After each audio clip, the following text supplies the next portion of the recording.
હાલો friends, આજે મારે તમને એક ખૂબ એટલે ખૂબ સમજવા જેવી વાત કેવી છે અને આ એક સમાજની વાસ્તવિકતા પણ છે. ક્યાંય ને ક્યાંય આપણને આવું જોવા મળે જ છે. એમાં તમે, હું અને બધા આવી ગયા કે જ્યારે કોઈ પણ વ્યક્તિની લાઈફ સ્વતંત્ર હોય ને ત્યારે એને ખૂબ મજા આવે છે.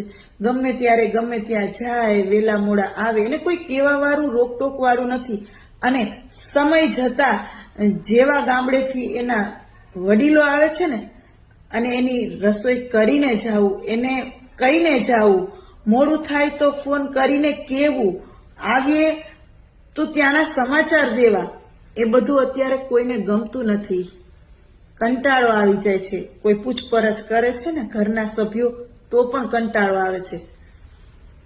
વાસ્તવિકતા એ છે કે આપણે આદત જ નથી કોઈ ત્રીજા વ્યક્તિની સાથે રહેવાની.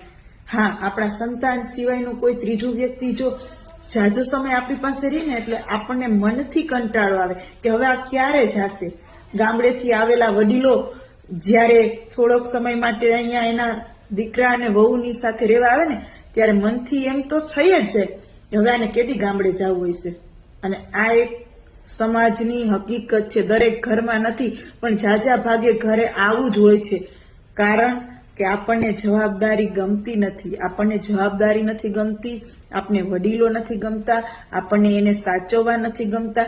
એટલે આપણા ઘરમાં જ્યારે ત્રીજું વ્યક્તિ, ચોથું વ્યક્તિ આવે છે ને ત્યારે ઘરમાં કંકાસ થાય છે.